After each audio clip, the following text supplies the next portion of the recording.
Good morning বন্ধুরা, সবাই কেমন আছো? আশা করি আমার বন্ধুরা সবাই ভালো আছে। বন্ধুরা, আমরা সবাই ভালো আছি। আমার শরীর একদম ফিট। তো দেখো, সকাল সকাল উঠে পড়েছি। আজকে অনেকটা সকালে উঠেছি, বিছানা গোছানো হয়ে গেছে, আলনাও গোছানো হয়ে গেছে। তো চলো, তোমাদের ভাইপো সে ঘরে পড়ছে, ঘরটার অবস্থা দেখাবো তোমাদেরকে। এই দেখো, দেখতে পাচ্ছ? বলছে নমস্কার নমস্কার। ঘরটা দেখতে পাচ্ছ কি অবস্থা? দেখো, ও তো বিছানাটা গুছিয়ে রেখে তারপরে পড়তে পারে। ও তো বিছানায় পড়ছে না, চেয়ারে বসে পড়ছে। তাহলে বিছানাটা কমসে কম গুছিয়ে নে।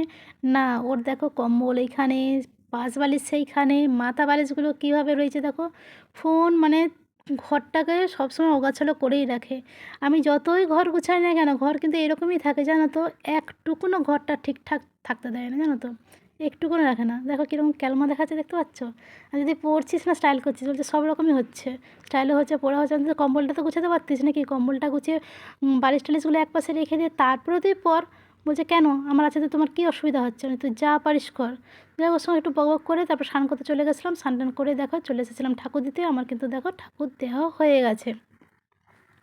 তো তোমাদের ভাইপোকে জিজ্ঞাসা করছিলাম তুই কী খাবি? ও বলছে যে আমাকে ফাটা পরোটা খাবো। আমি বলছি বেরো, তোকে ফাটা পরোটা খেতে হবে না, আজকে ছাতু করে দিচ্ছি, ছাতু খা। বলে ওকে ছাতু করে দিয়েছিলাম, আমিও ছাতু খেয়েছি। খেয়ে টেয়ে চলে এসেছিলাম রান্নাঘরে। কী করবো দেখো, এক ডিগি সবজি। কত সবজি বের করছি, তার তোমাদেরকে দেখাবো কত সবজি বের করেছি। ডিগি দেখতে পাচ্ছ? এগুলো বের করে নিলে কিন্তু একদম ডিগি ফাঁকা। ওইটা কপির ডাঁটাগুলোও রয়েছে, বুঝতে পেরেছো? কয়েকটা বরবটিশুঁটি রয়েছে, একটা ওলকপি রয়েছে, আর 3 কোয়া তোমার ফুলকপি রয়েছে। তো যাই হোক, এপাশে ভাত বসিয়ে দিয়েছি, আর এপাশে একটু কী বলো তো, মাংস বের করেছি। মাংসটা ভিজিয়ে রেখেছি। আর কোনোটাই কিছু নেই গো, কালকে তোমাদের ভাইপো পাঁপড় ভেজেছিল না, সেই পাঁপড় ভাজার তেলটা রয়েছে। তো তোমাদের ভাইপোকে অনেক বকাবকি করার পর বিছানা গুছিয়েছে। ও একটু বেরোবে কাজে। কাজে বলতে কী বলতো, তো এক্সাম, ওই যে পয়সা জমা দিতে হবে। এখন তো সব জানোই অনলাইনে পেমেন্ট, বুঝতে পেরেছো? তো আমাকে বললো যে মা তাহলে আমাকে কিছু দাও, তাহলে একবারে একটু বইয়ে ফেলে দিয়েও চলে আসবো, আর ওখানে পেমেন্টটা করেও চলে আসবো। তো ওকে কিছু টাকা দিলাম, ও যাচ্ছে এখন ব্যাংকে। সত্যি এখন কত রকম নিয়ম হয়েছে, আমাদের সময় সত্যি এত কিছু ছিল না বাবা। এখন যদি হতো সেটা হয়তো আমিই হয়তো পারতাম না, বুঝতে পেরেছো?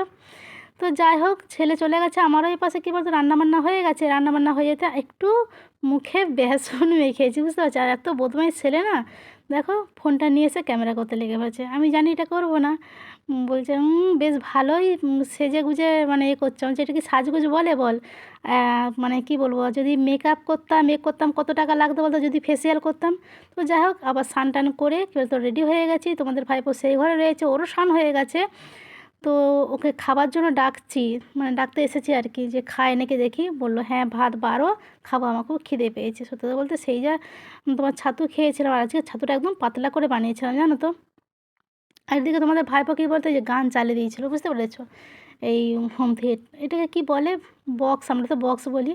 তো যাই হোক, চলো আজকে কী রান্না করেছি তোমাদেরকে দেখাই। তখন তো দেখানো হয়নি। রান্না বান্না করেই তো মুখে বেসন মেখে ফেলে বসেছিলাম। তারপর ছেলের সঙ্গে লাগা হলো। এটা কী বলো তো, যে ফুলকপি, বরবটিশুঁটি, ওলকপি, আলু দিয়ে একটা তরকারি করেছি, কালো জিরা আর শুকনো লঙ্কা ফোড়ন দিয়ে। এটা কিন্তু খেতে দারুণ লাগে, তোমরা করে দেখবে, দারুণ লাগে খেতে। আর করেছি হাড় ছাড়া চিকেন, হাড় ছাড়া মাংস। হাড় ছাড়া মাংস, হাড় ছাড়া মাংস, কে কে খেয়েছো বলো? দেখতে পেয়েছো? দারুণ হয়েছে কিন্তু, দারুণ, এত সুন্দর একটা গন্ধ উঠছে গো, মানে কি বলবো। আর আজকে কি বলো তো, মানে অনেকটা মশলা দিয়ে করেছি, তেল মশলা দিয়ে, বুঝতে পেরেছো? আর কি বলো তো, রসা, খুব যে রসা তা নয়, মানে বেশ খুব যে শুকনো কষা তাও নয়। ঠিক দেখো মাংস ঝোলের মতনই কিন্তু একদম। তেলটাও দেখতে পাচ্ছ পুরো লাল লাল লাল লাল লাল লাল। অবশ্যই রয়েছে ভাত। তো চলো ভাতটা বেড়ে নিই। মা ছেলে তো আজকে খাবো।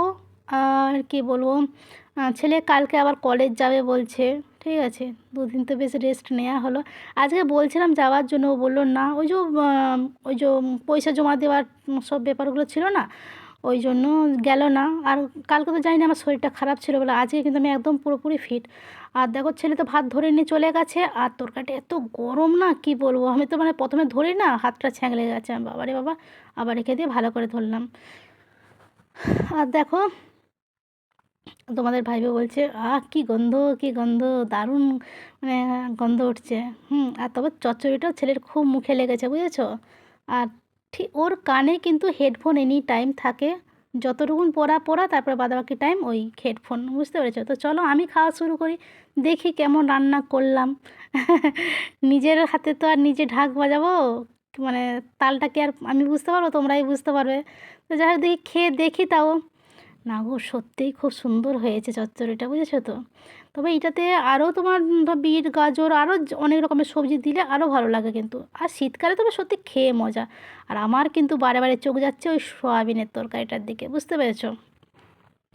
এতক্ষণ ছাড়া, মানে এতক্ষণ ধরে বলছিলাম না হাড় ছাড়া মাংস, হাড় ছাড়া মাংস, এই দেখো তোমাদের ভাইপো এবারে চচ্চড়িটা দিয়ে খাওয়া হয়েছে, ওরা সবাই বলছে মা দারুণ হয়েছে, দারুণ মানে দারুণ হয়েছে। আমি বলছি, তাই ভালো হয়েছে? তো সত্যিই সয়াবিনটা খুব সুন্দর হয়েছে, আমিও একটা মুখে দিয়ে দেখলাম সত্যিই খুব সুন্দর হয়েছে। তো সত্যি কথা বলতে হাড় ছাড়া মাংস দিয়ে আজকে জমিয়ে মা ছেলে ভাত খেলাম। তোমাদের দাদাও কিন্তু আজকে দারুণ ভাত খাবে, মানে বলে বোঝানো যাবে না, আজকে দারুণ ভাত খাবে। তো চলো বন্ধুরা, এই ছিল আমার আজকের ভিডিওটা ভালো লাগলে লাইক কমেন্ট শেয়ার, আর সবাই ভালো থেকো।